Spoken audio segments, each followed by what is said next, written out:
Hey everybody, thanks for joining me. I'm Ollie Berg. I suppose you're listening to my public audio diary. Uh, Today is Sunday, December 21st, 2014. It's about the middle of the night again. I've been up later than I want to be. And I was up very early today. Today I had to pre-record the Christmas Eve episode of It's Wet Outside, so I woke up around. I told my guests to be here at 10 in the morning. We had to do an early show because I also had a choir rehearsal. So Jade and Trevor showed up. They showed up actually at 9:30. And I told them I would make them breakfast. So I woke up at 7 and I went to the grocery store and I got eggs and milk because I was out of milk. And I bought eggnog, and I don't know why I bought eggnog because I take one sip and I remember that it's just too much anything for me. And then I went home and I made breakfast for myself. I made eggs and hash browns and bacon, which I admit is not a healthy breakfast, but I'm so fascinated with cooking it right. And today was my second attempt at hash browns. They went well. I thought they went well. Was today my second attempt? Today might be my third attempt. Yesterday might have been my second attempt. I don't know, but this is, in my head, the second attempt at making hash browns, and Jade and Trevor didn't complain, but also I think it's because it was free. What are you going to do? I got to listen to a lot of things today. I was driving. I was doing a lot of driving today. I drove from my house and then my apartment in Independence to Dallas, where I run a choir, and it's not a far drive, but I listened to the radio a little bit. NPR. I'm getting into a phase, and I get into these phases kind of regularly where I am unable to listen to pop music, but it's not because it's bad. I like pop music, and we can get into an argument any day of the week on whether or not pop music is bad, and I will win every time because I know that it is not. But I can't listen to music right now. It's just this place in my head where it must be some sort of anxiety, I think. I can't really quite understand it because music is this part of me that is just so fundamental. I started playing saxophone in the 6th grade, and then I just never stopped with music until nothing. I'm still doing music. I got tendinitis and I still did music. I conducted, but so granted, maybe my voice wasn't as personal because it wasn't me playing into an instrument. It wasn't, I sang a little bit more, but I never stopped with music, and I'm still doing the music thing, and that's it's so fundamental. And so when I stop listening to pop radio, I have to assume that it's some sort of anxiety thing because I don't know what else it would be. I don't think I'm anxious. I've been pretty busy. I mean, today, I woke up early and I had things to do, and theoretically this is my winter break from school, because I went from recording It's Wet Outside to an hour and a half choir rehearsal to driving straight from there to my house in Lake Oswego to see my family, because I haven't seen my mother in a long time because she went to New York before I could really see her during break. So I saw my mother, and then, from my mother, I was like, both of us need to go get gifts. So gifts, that's a hard word. Gifts is a hard word. Yesterday I said that talking is a challenge for me, but no, I think I'm just slowly realizing that words are hard. They're impossible. There's just such an interesting congregation of sounds A vowel is just air coming out in the way that we shape our mouth, and a consonant is the way that we stop that air. With an a closing of the lips, and a compression of the tongue to the top of the mouth, a g, which is your throat closing in, a p, which is your lips doing something stupid. It's just this fascinating, never-ending challenge that people have to go through. And when I see a kid that has a speech impediment, I think, yeah, absolutely. I completely understand. There's an old story. My cousin, he wasn't able, he couldn't say his S's. They came out as D's, which, the more I hear this story, I don't understand, because an S and a D does not translate as similar things. Like, maybe like a D and a P, I get that. A D and a T. But regardless, we're around a campfire, and my cousin is poking a stick into the fire, and he's young, and he doesn't, the stick catches on fire, which must be such a novel experience. The first time you stick a stick in fire, and it bursts into flames as well, because no, there's no way that a child can really, at first, the first time that they see fire, understand that it's wood on fire, and so you're sticking in, your dad is poking it with a stick, because, you gotta fuel the fire, and it's a pissing contest. When a man is working with a stick, it's a pissing contest. And every man believes that he knows how to make a fire, because we're all cavemen in our hearts. And we have to come to terms with the fact that only Boy Scouts know what they're doing, and most of them don't. So we're all just guessing at how to build a fire. And once it starts, we're all pretending that we did it, but no, it was just God decided that he didn't want us to be cold, and or he wanted us to eat roasted marshmallows today, which I believe are both things that God would prioritize, because marshmallows are delicious. So my cousin sticks the stick in the fire, and it bursts into flames. And he looks at his mom, and he goes, "Mommy, my dick is on fire." And that is comedy.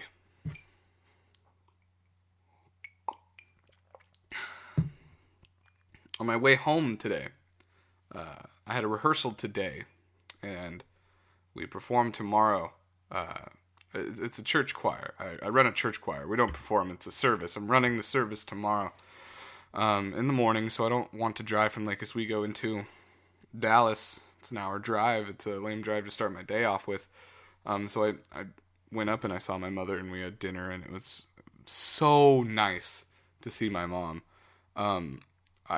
Growing up, I think I had tensions with my mother for whatever reason that they were, but my mom is the funniest person, and she's so just on point and so subtle. Her humor is so subtle, and it's impressive. It's amazing. It's prolific, really. And we go shopping to buy a gift for Sheridan, and she's helping me pick out a gift because I'm so bad at it. And, she's asking me all the questions an educated shopper would ask. And this saleswoman comes up and starts asking the same questions. And my mother is just, she just all of a sudden gets this like sparkle in her eye, and she goes, "I have no idea, blah, blah, blah, no. This must not even be exciting for you, because you don't know what I'm talking about, because it's so vague. But it's, when one person gets a twinkle in their eye, and they realize, oh, holy shit, I'm gonna fuck with this person. And not, I'm gonna ruin his life. Not anything more harmless than, I'm gonna fuck with this person, and the person watching me fuck with them is gonna get such a kick out of it, because I'm the best. That must be what my mother is thinking. She's the best. And I wish you could understand what this is. This is a realization that I didn't realize I had, because I remember being angsty and saying, "Oh, I hate my mom," blah blah blah. And I mean, it must be a coming of age from changing from a teenager to a young adult, where you just appreciate your parents more. And I'm appreciating my mother, and I realize that I appreciate her. And that makes me realize that teenage Ollie was not so far away. And of course he wasn't. I was 19 a year ago. Actually, a little over a year ago now. I'm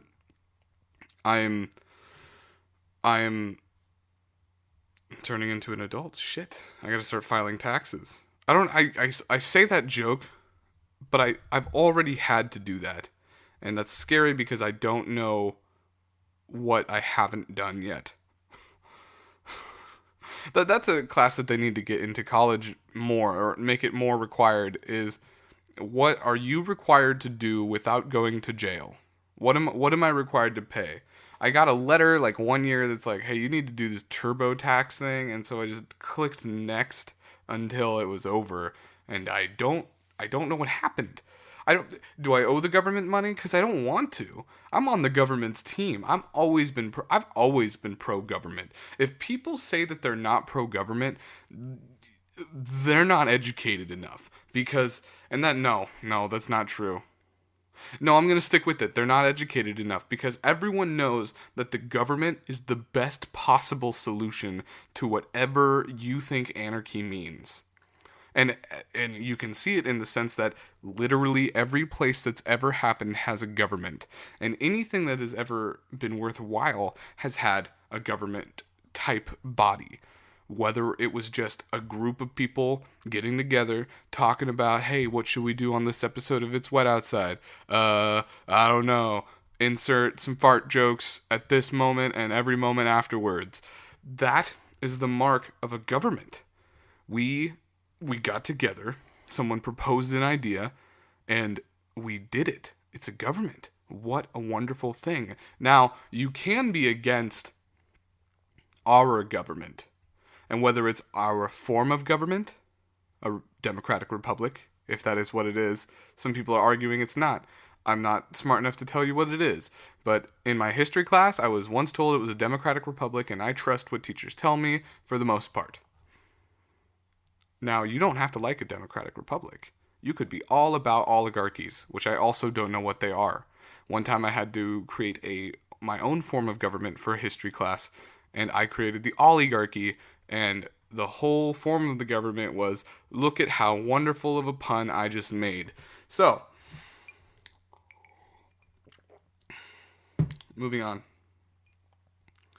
I made a realization on my way home from my house in Lake Oswego today.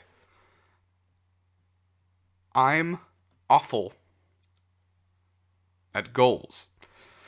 And I have a lot of goals. I always have a lot of goals. And I was listening to the Mark Maron, Louis C.K. from 2010 podcast on WTF. He reposted it recently because it won some award. And it should have, because it's a great podcast. It's a great episode. It's a great conversation between two prolific comics, and a comic should just be brandishing a sword, because they're really truly the warriors of writing and entertainment. Because a comic, most of the time, they can't make money just doing comedy. Now, a lot of times they can. And Louis, in his story, told us how he did. And this is part of the goal-setting thing. He had this drive, and he had this reason, and he just, in a way, he just did it. And he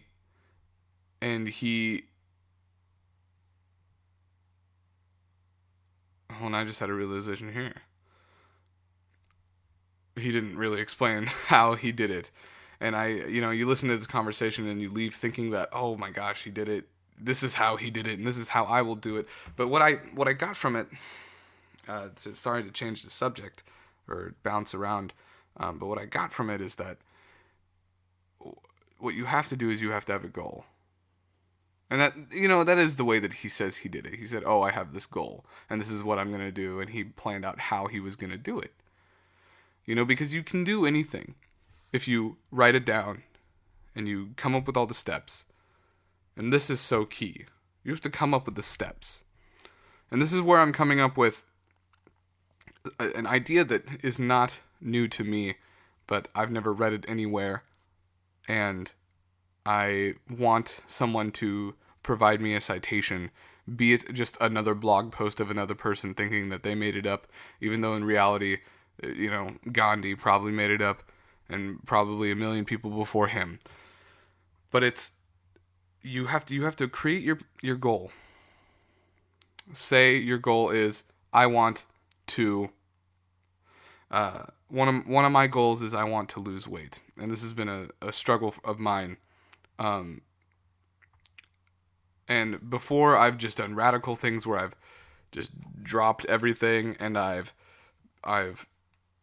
dropped a lot of weight, but I also didn't eat. And I was working out more than I ever wanted to, and I wasn't doing anything I enjoyed. I was hurting myself, and I was in a bad place, and I didn't lose enough weight to even really justify it.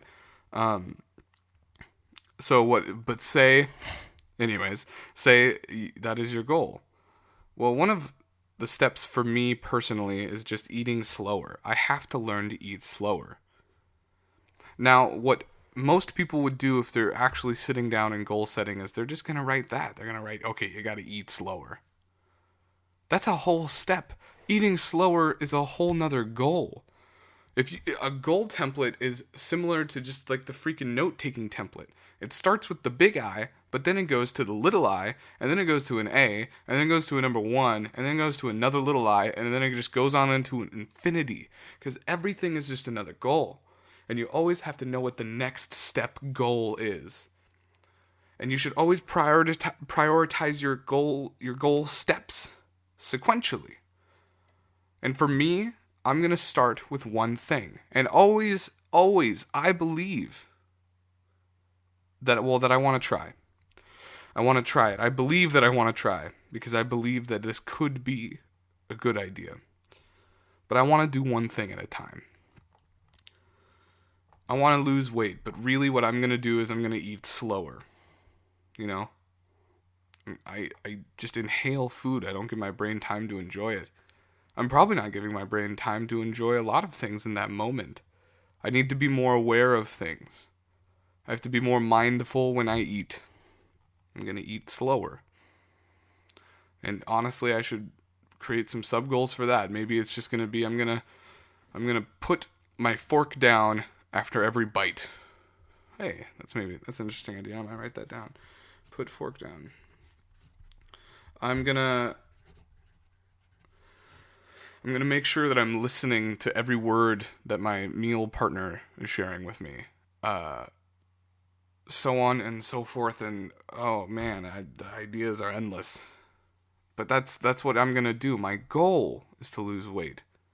But what I'm gonna do is I'm gonna eat slower. And that's really my goal. Because once I get that down, once I really get that down, and I don't mean just in a week. Okay, I haven't eaten slow in a week. Doesn't it take like 3 months to break a habit, or 3 weeks? I'm gonna wait 3 months. After 3 months, if I'm eating slower, first of all, maybe I'm gonna have noticed an improvement in something. Then I can go into my next step, which I haven't even gotten to yet. But I'm sure it's probably something like exercise more than I am. But I think this can be for really any other goal in my life. Like, one of my goals is I want to be funnier. And how can I do that? Well, I want to write more. Really, that's the first step. You have to write more. Well, what's the step to that step? I have to write anything. So I have a goal. I want to write my thoughts down. And I don't know. I'm not even going to put a number on it right now. I just want to be in the habit of writing thoughts down, noticing things and putting them into words and putting them on paper, maybe sharing them with you. I want to be a nicer person. You know, it's interesting. I got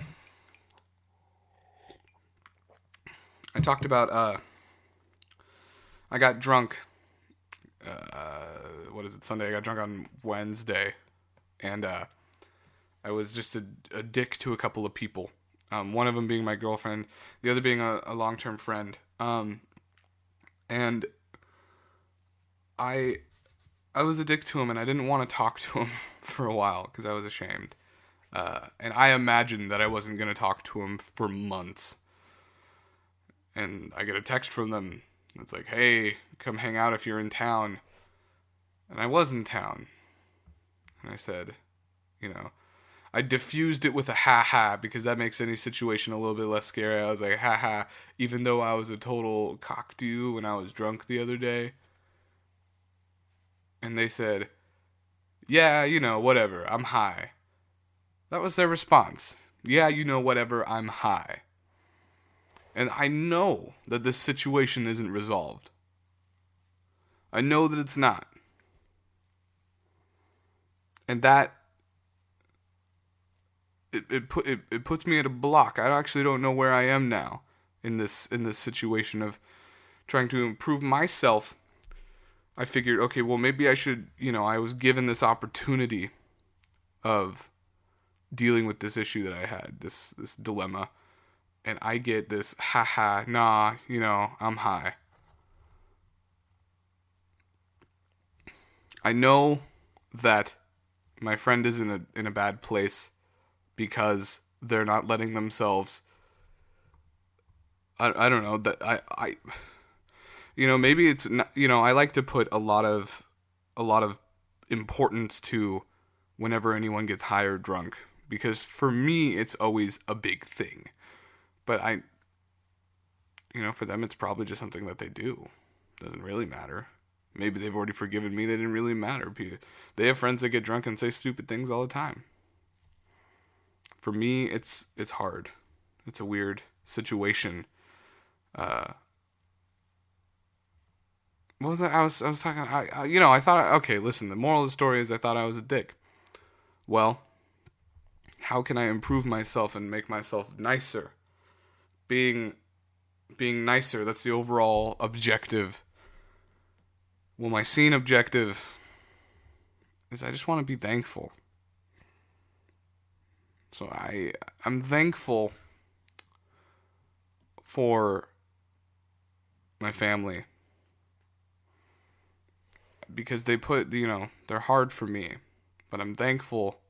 They're hard for me because I'm not good at connecting with them.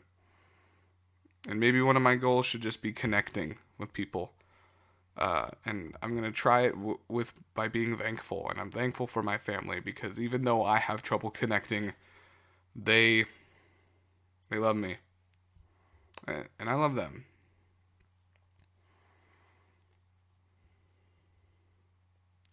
I didn't start this podcast with Dear Diary.